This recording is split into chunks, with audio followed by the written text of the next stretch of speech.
Hey guys, welcome to the Move You podcast. I'm your host, Dr. Michael Wassilison, founder of Move You. Today's episode is Debunking the Myths and Controversies of Chiropractors, Medical Doctors, Physical Therapists, and other healthcare professions in relation to pain and injury. So many of you have misconceptions about what each type of healthcare professional does. And today what you're going to learn is all of the healthcare professionals, the main ones that you guys are all seeing for your pain injuries. I'm going to share with you their strengths, their weaknesses, their diagnostic tools, skills that they have for each one of those, so you can actually make better choices for yourself. Because the truth is this, no matter who you see on this list, they're likely going to recommend their product and service for you. I have a labrum tear in my shoulder. If I went and saw an orthopedic surgeon tomorrow and he saw my MRI, he would recommend surgery on my shoulder, but my shoulder doesn't hurt. Okay? The same shoulder labral injury, if I go to a chiropractor, he's likely gonna recommend adjusting my back and my shoulder as well for better alignment and better joint mobility. But my shoulder doesn't hurt. And the list goes on and on to actually about 8 professionals that we're going to discuss today. So this is my experience. Now, I'm a licensed chiropractor. I've been in the field of healthcare, alternative healthcare, for about 23 years now. I've worked side by side with every professional on this list. Acupuncturists, chiropractors, physical therapists, massage therapists, orthopedic surgeons, medical doctors, osteopathic doctors, neurologists. I think that names them. I've worked side by side with them. These professionals are my friends. They've been colleagues. They've been referring back and forth. I've worked within the VA. I've done clinical mission trips, worked side by side with all of these. So you're going to hear some facts, and you're also going to hear some of my biases after working with them all in this field. Now, before we get into the different strengths and weaknesses of each one, you need to know something about every single one of them. Every single professional, the more time they invest in their career equals the more money they've invested. And they're going to protect their career. They're going to protect their license before they protect you. That's so important for you to understand. A surgeon who spent 15 years in school and has over $1 million in debt, they are going to protect their license first. Meaning this, if you go and see somebody's surgeon for your shoulder and you go, do I need surgery? And he goes, well, if you don't have surgery, your arm could fall off. You could have an infection. It could lead to arthritis down the road. They're basically naming off all of these things that they have to tell you so you don't come back and sue them over it. And so what that equals is when they tell you all of these things that could happen, just like if I say, you go, hey, Dr. Mike, I'm going to go for a car ride. Watch out for lightning. Watch out for drunk drivers. Watch out for the turn signal. Make sure you got air in your tires. You are going to leave petrified. So you often get left from these doctors, no matter what they tell you, you're going to feel fearful of the future because they're basically covering their ass to protect their license. And you would too if you had spent 15 years getting a license, owe $1 million, and you're in a country of sue-happy people who don't take responsibility for their body, who are looking to blame others for their problems and looking to make a quick buck. Okay? So let's get started with the list. Let's get started with yours truly's profession, chiropractic. So chiropractic itself is a profession that specializes on the manipulation or adjustments of the joints of the body. Chiropractors, generally speaking, and let me back up one more notch. I'm going to speak to you on generalities. I'm talking 70%, about 70% of everything I'm going to say, this reflects about 70% of the bulk of the profession. There's 30% of these professionals that, maybe taken on their own studies and their own expertise and gotten their own certifications and kind of gone down a different path, like me. But for the most part, I'm going to be discussing that 70%. And 70% of chiropractors do about the same thing. Here's what they do. They're trained in joint alignment, joint health of the body. Chiropractors believe that pain comes from joints that are out of alignment or joints that are stuck in position. So they're often going to use diagnostics. They might take x-rays. They have little scanners that they'll scan down your back looking for heat. They might take posture photos. And they're also going to diagnose with their hands and feel the area of the spine and the body to assess for joints that are fixated, they're stuck, they're out of alignment. And then what they're going to do, their primary tool that they have is the adjustment. And the adjustment comes in many forms. It comes from a standard a manual adjustment with the hands to activator tools to more energy healing style adjustments like NUCA. 70% of chiropractors, if you see them, most people see chiropractors because of pain, ankle pain, knee pain, it actually goes on where it goes, back pain, hip pain, shoulder pain, neck pain. And so most chiropractors are more skilled at the spine. They're skilled the most at the spine. Less skilled at the extremities. Less skilled with the shoulder, less skilled with the hips, the knees, the ankle, and the foot. Most skilled with the spine. So most chiropractors are going to, whenever you have a shoulder issue, a knee, a back, a foot, an ankle, they're going to relate it back to your spine. Okay, they're going to say your spine has this, the shape is incorrect. The joints need adjusted and mobilized. And if we do that for a period of time, they're generally going to recommend chiropractors get paid, but how many times they adjust you. So a chiropractor generally, sadly, is going to try to see you as many times they can in a year. Most of them. Some chiropractors even try to see people 100 times a year. Because if they only saw people a few times, they wouldn't be able to keep their business open. They have to have so many new clients coming in. There's so much marketing to get new clients and only working on people a few times that they wouldn't be able to survive. So they're motivated by insurance money and by cash to adjust people as many times as possible. Usually it's 3 times a week for 4 weeks. Then twice a week, then 6. We're trying to get this taper plan, and then they'll try to get you to do a maintenance plan. So regardless of the injury, chiropractic strength, I would say is if there actually is a joint that's stuck. Chiropractors I've seen really good at issues like, for example, a rib, painful breathing. That's a rib that could be out of alignment. Adjust the rib, the SI joint in the hip. That adjustment can provide relief. But overall, it's going to gain adjustments will give you mobility in your spine. So it can help you move a little better, get you a little more freedom of range of motion.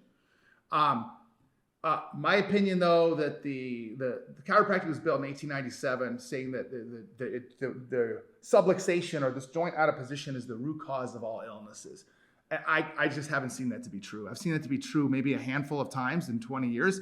I've actually adjusted people and their chronic conditions heal. I've seen that. It's been amazing, but it's so rare that I chose not to build my whole profession on that. Generally, I think the weakness of chiropractors is they don't understand the muscles that hold the joint in or pull the joint into alignment, into the alignment that they're using their hands to do. They don't understand that. So now you're left with passive treatments is the weakness. Adjustment, heat, ice, ultrasound laser, leave and come back. It ends up becoming like a once a week maintenance thing. Big time strength is joint pain, SI joint, like I mentioned, facet joints in the back. That adjustment can give a nice quick relief. It can also increase the mobility of your spine and of your extremities significantly for a period of time only. That's chiropractic. Next profession. Let's get into physical therapists. Physical therapists are trained they're more well-rounded, trained with the muscles of the body, the posture of the body, and somewhat into the movement of the body, and also trained in recovery techniques. Lasers, ultrasound, muscle stimulation, maybe infrared nowadays, different recovery techniques. More skilled than chiropractors at strength and mobility. Physical therapists' biggest limitation still to this day is they are, in the insurance game, they're handcuffed to medical doctors. Medical doctors have to write a script for the physical therapist so the patient can get physical therapy and have insurance cover it. So now the physical therapist becomes inadvertently, becomes reliant on the medical doctor's prescription of physical therapy. And we'll get into this. The medical doctor is unskilled in physical therapy, into movement, into alignment, into actual movement techniques. They're completely unskilled in that.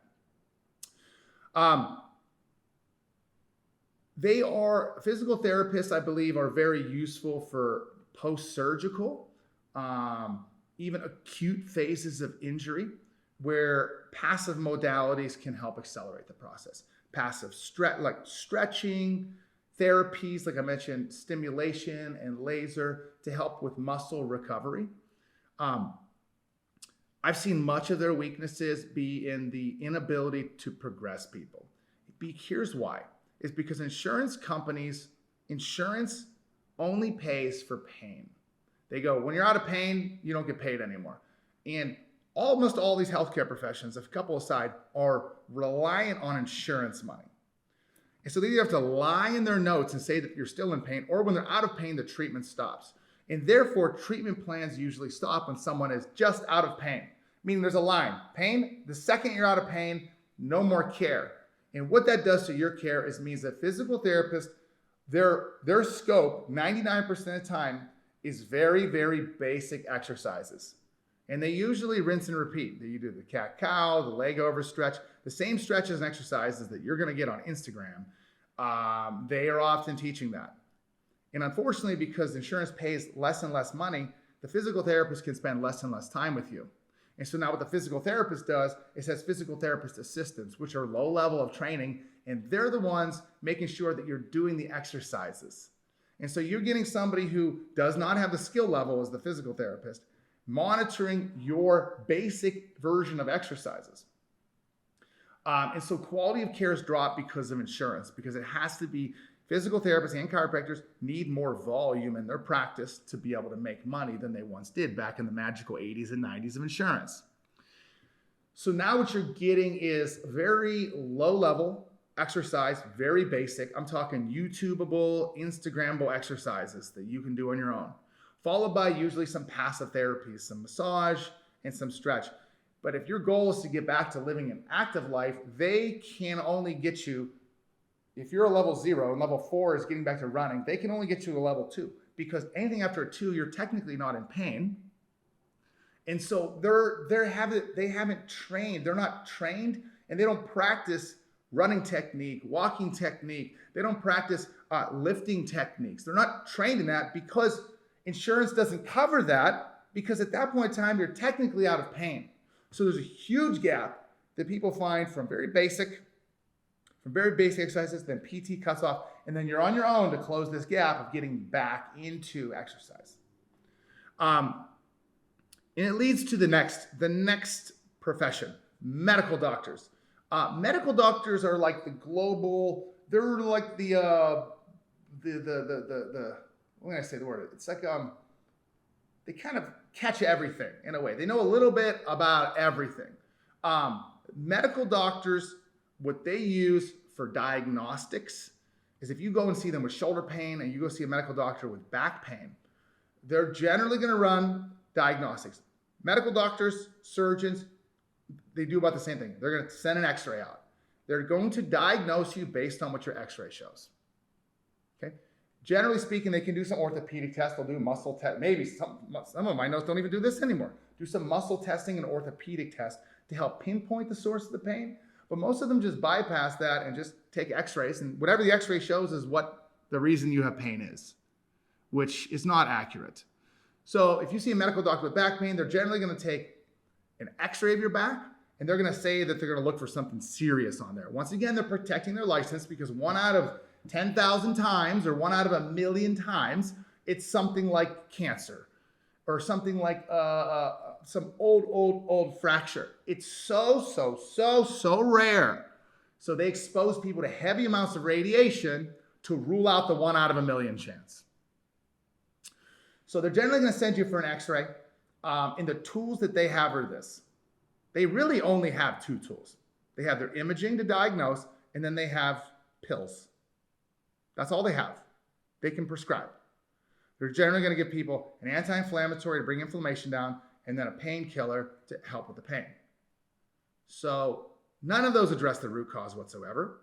Those just turn off the check engine lights. So when you see your medical doctor, they're likely going to take you and have you do medical tests, x-rays, MRIs, CAT scans, to try to diagnose what the problem is. And then from there, they're going to give you pills for inflammation and pills for pain. They're not skilled in exercise. They're not skilled in movements. They also heavily refer. So your medical doctor is going to be the ones who refer you. Go see a physical therapist.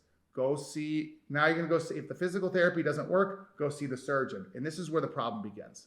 Because most of the time, they're going to send you to their physical therapist who's going to do the same basic exercises with someone else. And these exercises they think it's helping you fix their issue, but most of the time, these are just basic movements because physical therapists tend to believe that the exercise itself is going to take the pain away. So they're going to do their physical therapy for twice a week for whatever, 6 weeks. And if you're not better then, you're going to go back to the medical doctor.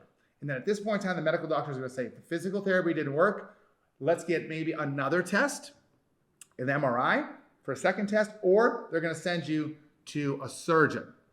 So if they have the MRI, then they can see, oh, it looks like your back pain is from this disc. Now we're going to send you to a surgeon.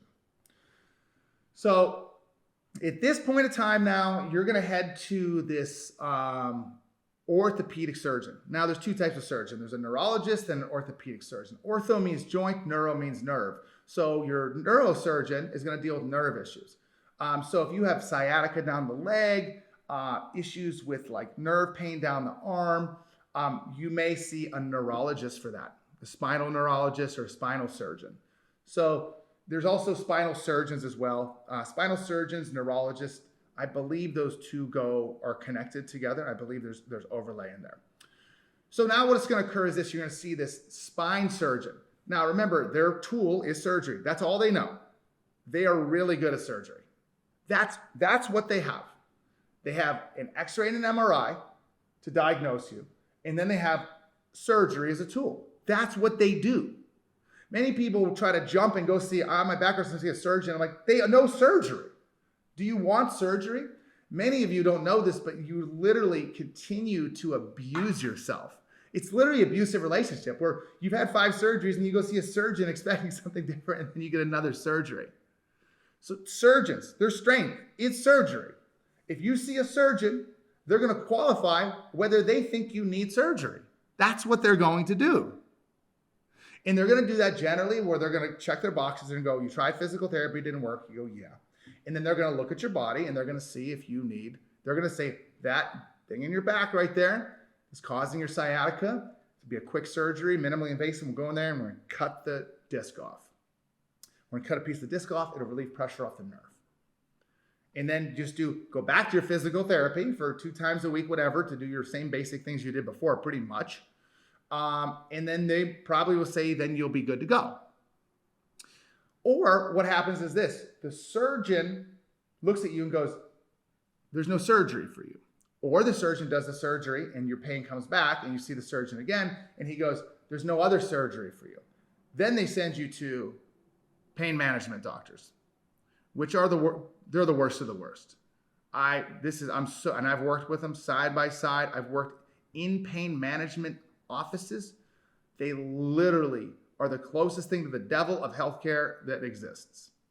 Pain management, what they do is their primary tool is heavy narcotics and opioids. That's their tool. When you go into a pain management doctor, you better expect that they're going to recommend that you get started on heavy narcotics and opioids for your pain. Two of the most highly addictive pills, then when you get off these, lead to more drug addictions, overdoses, and deaths. Even overdoses and deaths on these. And I believe it's one of the top 3 killers right now. I forget where that is in the list. It's extremely, extremely high. So pain management doctors, their mindset is this: your body's broken. There's nothing you can do about it. You just have to learn to live with this. And now we're going to help you manage your pain with, number 1, drugs. And then they have procedures that they do as well. Pain management doctors will do epidurals. So what epidurals do is your surgeon might send you to a pain management doctor and say, I think your pain is coming from this disc in your back. I think it's coming from this disc. We don't know yet though. Let's do a cortisone shot. And if your pain gets better from that disc, maybe your pain just stays away after the cortisone shot, or maybe it comes back. If it comes back, you could continue getting those cortisone shots. Or what you can do is, now that we know it's coming from that area, now we can confidently do the surgery, knowing that if we trim that area off, your pain should diminish. So what a cortisone shot is, it's an extremely strong anti-inflammatory injection that's done under something called fluoroscopy, which is basically like a low resolution X-ray where they inject a needle into your spine, right next to your spinal cord, and they try to inject cortisone at the area of the disc bulge, the disc herniation. And what that hopefully does for them is that strong anti-inflammatory will shrink the inflammation area, reduce the pressure off of the nerve. So now, smart pain management doctors know that if you perform a few of these in a year, you start demineralizing the bone. Osteopenia, local osteoporosis, you could call it, basically making the bone thin for that. So they're not going to recommend that for the long term. But what they can do as well is now they offer a procedure called radiofrequency ablation. What that is this. It says, oh, you've got nerve pain. If we just go in there with this machine, and what it does is it basically kills the nerve. It just electrocutes the nerve and kills it. So your body stops feeling. But now that grows back. So your body's smart and your body doesn't want that nerve to be dead. So it makes new pathways and it regrows. So that happens now every year or two whenever that tissue regrows. So pain management doctors, I personally have found very, very, very, very, very little use of them. I've seen deaths, addictions, and more problems from them than any other healthcare professional. And I strongly recommend you stay out of their fucking office at all costs. Pain management doctors. When would somebody, I guess I'm supposed to say the strength of these. It looks like I'm taking a different path, guys. So we go back to the surgeon now. Maybe that result, the surgeon's weakness is surgeons, medical doctors, pain management doctors, and physical therapists for the most part. Their overlying weakness is their view of the human body. They see the body, there's 2 types of physics. There's Newtonian physics, which is our old physics model, and then there's quantum physics, which is the physics that we now identify today. What quantum physics is that like everything's always changing in the body.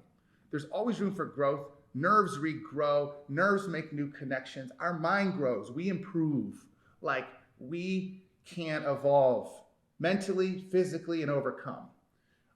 Surgeons have a Newtonian belief. It's this: the body is fragile, the body breaks, the body stays broken. So basically they believe that if you come to their office in pain, they don't believe that your body, the shape of your spine can improve. They don't believe that the muscles can reduce pressure. They believe that your body is now weak and broken, and now it needs outside support. It needs braces, it needs shots, it needs pills, it needs these things, in that your whole life is just meant now to manage pain, just to manage it. And that is a massive fundamental issue that I have with that entire profession. Probably the number one fundamental. If you're a Move You believer, and if you've overcome anything through Move You and others, you know that the body can grow, can improve, can change. And what the mind can believe, it can achieve. So now we're at an orthopedic surgeon. Now, ortho surgeons are more joint-related surgeons. For example, they're usually in pairs, usually shoulder and knee. So if you have a shoulder injury, your medical doctor shows this, they're going to use the diagnostics, the X-ray and the MRI, to show you, oh, your shoulder, it looks like you're having impingement here. And so the surgeon, you would see an orthopedic surgeon. Ortho means joint. They're generally going to do the joints. And the two big joints of the body are going to be the shoulder and going to be the knee. That's the primary surgeon, orthopedic surgeon you'll see. Now you got specialty surgeons, which are podiatrists as well, which are more foot doctors.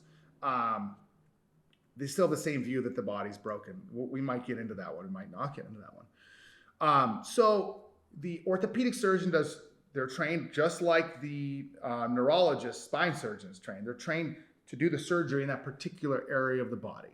Ortho surgeon, I do shoulders and knees. Spine surgeon, I do spine. Neurologist, spine and nerves. So that pretty much covers the primary. Oh, and you've got osteopaths. So MDs or medical doctors, those are considered doctors in your primary care health professionals. You also have osteopathic doctors. You might see those as DOs. Now, back in the 1800s, DOs actually had what I believe were a really nice, what I believe they had was a dichotomy between the medical. They had some medical belief, and they also used to be trained in body adjustments and manipulations and see the body as a whole instead of the body as individual pieces. And somewhere along the line, it seems that they sold out, and now that they're medical doctors. So right now, I see DOs and MDs as pretty much the same, knowing the same thing, just with different letters. It seems they've sold out to MDs at some point in time. And I've asked other DOs that as well, and they agreed with me as well on that. Now, so you can expect MDs and DOs to do the same thing. Now, MDs, most surgeons, I think all surgeons, have to either be an MD or a DO first. So the schooling would be, they get their bachelor degree first. And so same with chiro and PT. You get a bachelor first, and then chiropractors get a 4-year degree and a doctor of chiropractic.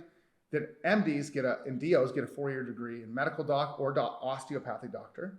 Okay, and then after that, then they do, I believe, a couple or 4 more years into their specialty surgeon if they choose to go into neurology, spine, or they go into ortho.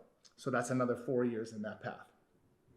Other professionals that you guys might see in there as well. I just want to mention physical therapists in there too, because there actually is a lot of gray area between physical therapists and personal trainers. You can have a really great personal trainer that can help people more so than a physical therapist. Yet most people think personal training, they're thinking they're going to see a personal trainer for strength and for weight loss and for movement. And generally people are going to see a physical therapist because they have pain. Yet the move you belief and my belief is that there's 4 corners to a life free from pain: mindset, movement, body alignment, and recovery. And so a good personal trainer, they got a good mindset, work ethic, put in the work. They know movement. They know the 7 functional movements and how to take you through it. Some of them are trained pretty decently in body alignment. Pilates, very good in body alignment. Pilates is probably the best cookie cutter body alignment group class individual profession out there right now. So personal trainers as well can have training in those, in the alignment as well. Personal trainers tend not to have the training in the recovery techniques that physical therapists have. Recovery techniques meaning massages, lasers, ultrasounds, different stretching. They tend not to have that built into their training, but a lot do. So I actually am a big fan of well-qualified personal trainers helping people with their issues over top of physical therapists many, many of the times. Then you have a massage therapist. Their skill as well is muscles, right? Massage therapist, muscles. Many times our muscles become tight and painful. And so if you massage those, they can feel better for a couple of days. Also, our muscles can become, as a result of us being out of alignment, certain muscles can be tight. So if you release the muscles, the body can temporarily regain its alignment for short-term benefits. Massage would be considered a recovery technique by the smooth use standards of the four corners. Generally, there's different types of massage: deep tissue massage, sports massage, and then you get into different therapies like trigger point. So there's massage. Many people really like massage into their wellness or into their weekly or even sometimes or monthly recovery. I personally don't think it's necessary most of the time. Maybe sometimes to help you get out of a place you're in combination with proper alignment and movement. One of the biggest downsides is with recovery is recovery techniques, if you practice them by themselves, just massage therapy, the root issue still isn't fixed. And to go back up a little bit to MDs, DOs, none of them address the root cause. Zero. None. They don't address the root cause. Understand that MDs, DOs, all surgeons, they see your body as a segment. Your body, you have a whole body. The alignment of your back is related to the alignment of your shoulder, to the alignment of your neck, which affects your knee, ankle, and foot. Your whole body is connected. A misalignment somewhere equals a misalignment everywhere. They don't see that. They zoom directly in on an area, and they actually even go even tighter than the region of the back. They go L5. That's where it is. So what they tend to see, MDs, is they see the source of the pain. All medical. They see the source of pain. The source of pain is a herniated disc. The source of pain is an impinged shoulder. That is the source. They do not know why. They don't know why. It's not in their training. They see them. They know how to identify the source, and then they know how to treat the source of the pain with their tools. That's all they know how to do. So therefore, if the why is not considered, then the why will still exist after those procedures are done. The source of the pain remains. The cause of the pain still exists. The pain is the source, and there's a cause. It doesn't happen by bad luck or bad genetics, which they think it does. They think, bad luck, bad genes. It's not a matter of luck. It's very predictable. Your pain is very, very predictable. They do not understand it. It blows my mind. They do not understand that your disc herniation, but they'll look at the MRI and see the disc herniation. But that disc herniation comes from excessive flexion of the spine over and over again. And you might have missed a developmental period. You fell off a ladder and it threw you out of alignment, and now you're bending, you're not hip hinging. Every time you bend, your pelvis is in a posterior tilt. You literally are living your life with a flexed spine. After the surgery, you will still live your life with a flexed spine, which is why surgeries don't help you become pain-free for life. They don't do it. They lead to another one. They lead to more, which is why back pain still to this day, I believe it still is number one cause of disability in the world with all the best healthcare. Okay, getting forward a little bit more. We have now we went over chiropractors, physical therapists, acupuncturists. Acupuncturists generally practice, this is an ancient Chinese medicine technique. It goes back thousands of years where they look at the meridians of the body. The meridians are these, don't quote me too much on this. The meridians of the body are more of like energy channels that exist within the body. And there's a number of these meridians, maybe like 8 meridians or 10 meridians. And what they'll see is they'll relate something. Maybe you have liver issues, that's meridian, it's the 3rd meridian. Or you have back pain, it's the 5th meridian. And so what they'll do then, acupuncturists, is they're going to use needles. These meridians follow different nerve pathways. So they use needles and they intercept or they desensitize or change or alter that meridian and attempt to normalize that meridian. So I personally have not seen tremendous long-term success from acupuncturists for pain. I've seen great success for acupuncturists more for internal issues, liver, heart, lungs, more internal issues. Maybe I'm a little biased on that because the people that do see me, the clients that see me, I've had over 16, 17,000 people see me, generally I haven't seen them experience much tremendous breakthrough with acupuncturists. in general for pain. So then you've got your, some people see a naturopathic doctor. And what a naturopathic doctor is, they have very similar training to a medical doctor with diagnostics. So medical doctors, remember, they diagnose people with x-rays, MRIs, blood tests, blood panels, and different branches of those for more specific injuries, illnesses. And so naturopathic doctors do similar, but naturopathic doctors, instead of using pharmaceutical medication to treat, naturopathic doctors are going to tend to use homeopathic medicine, which is more of an energy medicine. They're going to use more natural herbs and more natural supplements coming from more natural source to treat the injury. So they're still going to diagnose similar, but they're going to have more natural supplementation, natural herbs, more natural style holistic medication to help the body restore its health, opposed to using pharmaceutical grade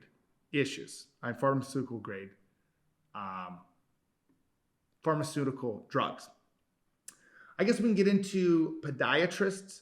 Podiatrists are, I believe they're their own branch. I don't believe that they have to be an MD. I think podiatrists go to school for 4 years to get a bachelor, and then they do 4 years into 4 years for podiatry, which is basically they study the foot. And the problem with when you study the foot, you don't see anything above the foot. I've got a big problem with podiatrists. I've seen more problems come from them than help. I've seen more harm than help from podiatrists. Generally, people see podiatrists with issues to the foot: plantar fasciitis, bunions, Morton's neuromas. Those probably cover the most. Achilles tendonitis. And the podiatrist is going to send to see the foot, and they're going to treat the foot, right? They're going to recommend arch supports in the foot, special type of shoes, foot braces to help the body heal.